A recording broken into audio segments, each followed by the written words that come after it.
Day 2, and I can't even think straight.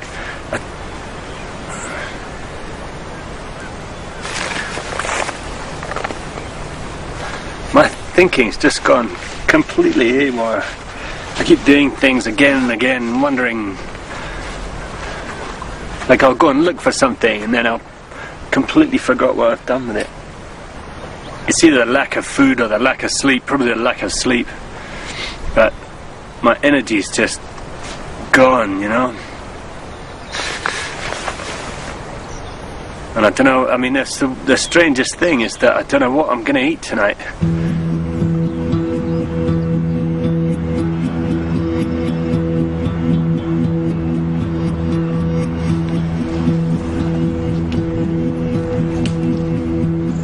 I've decided to try and catch a rabbit. So, rabbits or hares, what I'm looking for is a little groove in the forest floor where I can see that a hare's been regularly running along, either down to the water or up into the woods. And that's where I'm going to set my snare. This is looking pretty good.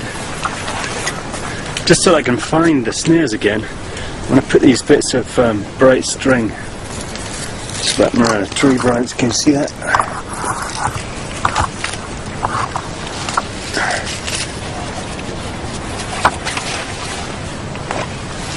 What I need first is a big long stick, about as thick as my wrist.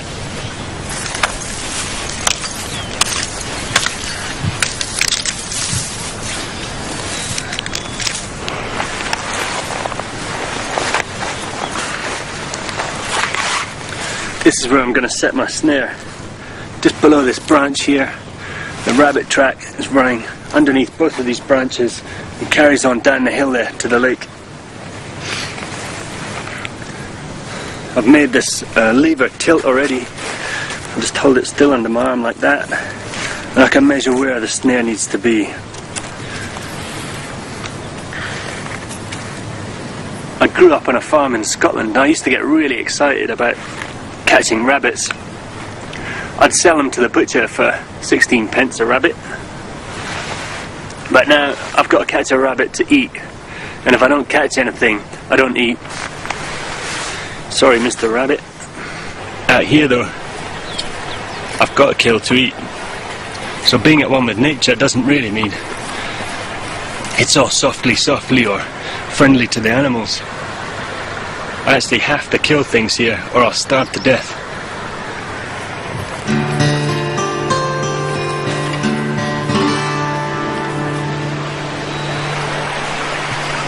There's some ducks.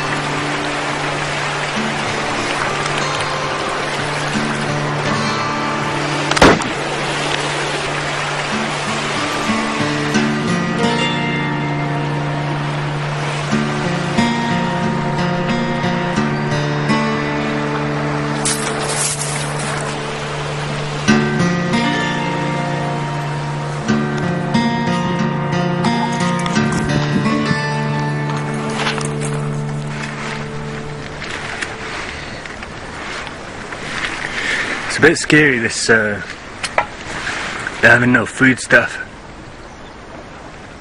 I'm not really looking forward to it.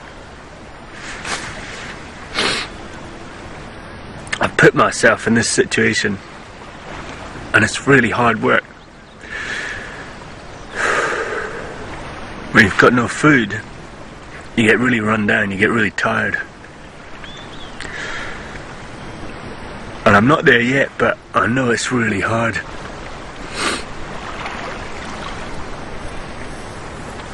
Why do I do this, eh?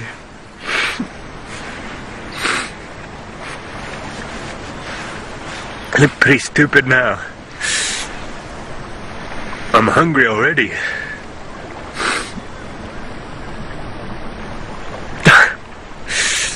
That just shows you I must be really tired. Hard work.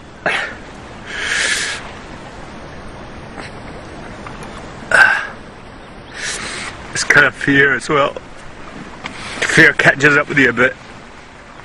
If I thought that I'd come on an expedition like this and I'd starve to death or get eaten by bears or something, I wouldn't do it, you know, but I know there are risks, I know it's a possibility. But even, you know, climbing a mountain or something, you know there are risks there, but you live for the excitement of it and you live in the moment of doing it now. So you keep the fear at bay, you constantly keep fear at bay, but when you get tired and you get run down and stuff, every now and again it just catches up with you, you know? I'm terrified out here.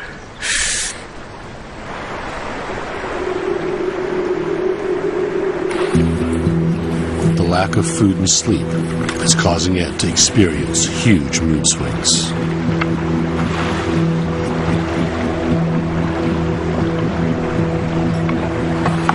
There's my pot of fish. To make things worse, a storm is blowing in, but in a strange way, it energizes Ed.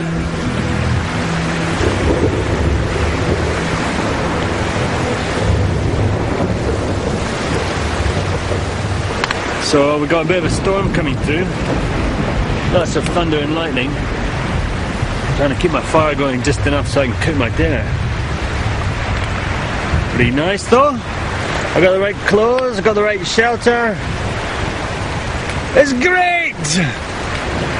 So the rain's just kind of dripping through everywhere. Everything's getting soaking wet. It's going to be a bit of a soggy night. And here's the funny thing. The worse the weather gets, the worse the situation gets, the more energetic, the more aggressive I get, and the more I can handle it.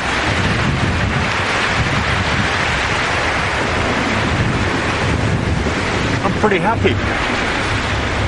Right in the middle of a storm, in the middle of nowhere. I'm completely on my own. I'm kind of wet, but I'm happy. But it won't last for long. Every day in the wild throws up a new set of challenges.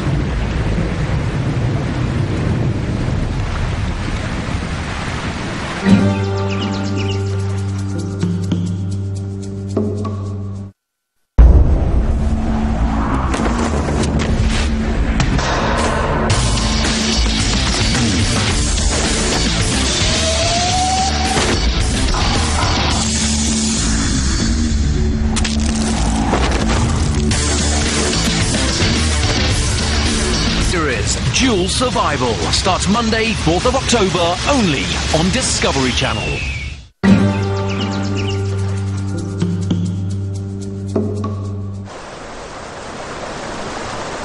This is the beginning of summertime, but despite what you think, there isn't much to eat around here. This is a brand new kind of birch tree, buds and leaves. I don't like them very much,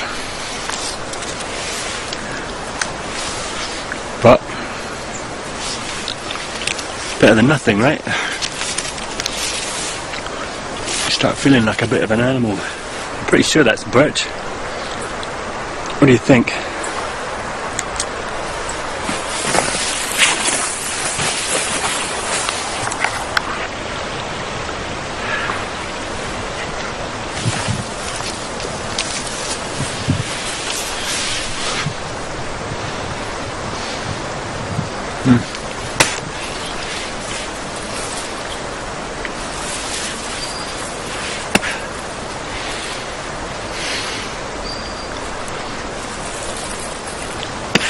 That's the other big risk.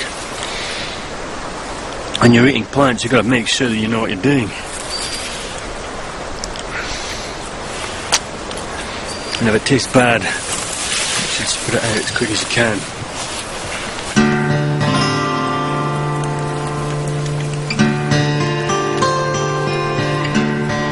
Ed is keen to find some edible plants, which forces him to venture further away from the camp.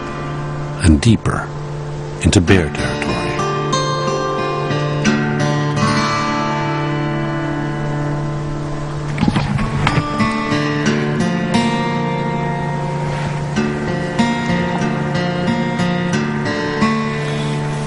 On this side of the lake there's even little berries and stuff. Look at that. I reckon that's a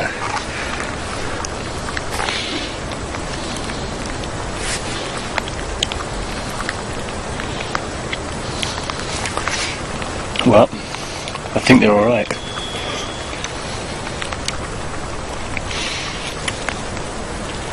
A little bit tart. They're nice though.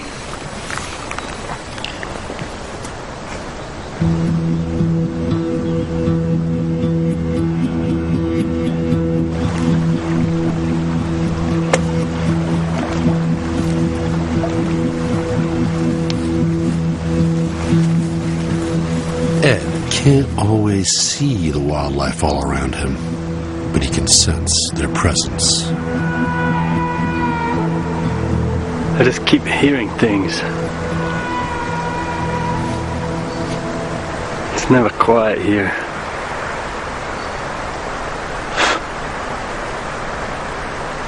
There's always stuff just further away than you can see.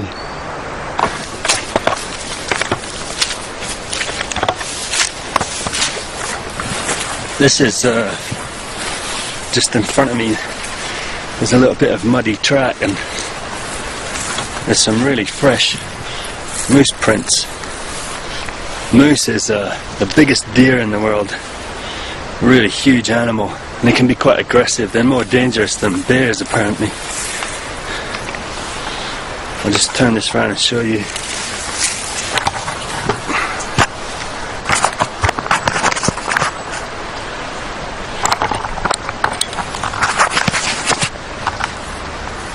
That's a really clear one because it's full of water. That is a moose print next to my hand, about the same size as my hand, and it's going that way. Another one here. Yeah, you can tell that one's really fresh. Left foot, right foot.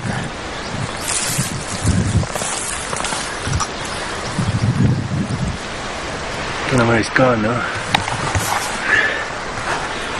Let's see.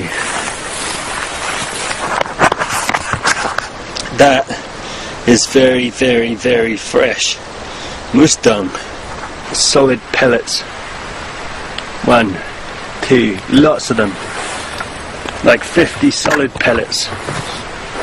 I'd really love to see a moose or a bear even. But the scary thought is, if I do see one, I'll probably be in big trouble. I'll have either walked into their territory, there's more moose, yeah,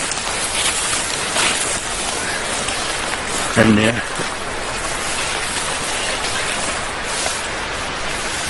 Apparently moose just trample you to death.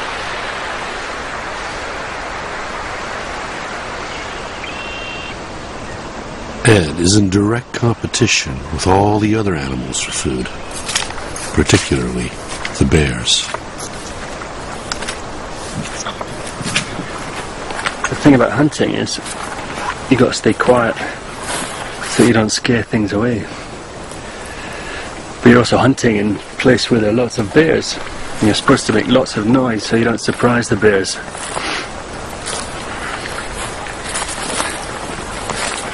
But here's this is big. Look at that. It's got these hairs in it, which look like moose hairs. And it smells really strong, like kind of rich. It's got bits of bone in it. Little bits of bone. If that was fresh bear, I would be really excited, but I'd also be terrified. I am absolutely terrified of bears. I can't tell you, I never thought I would be that afraid of anything.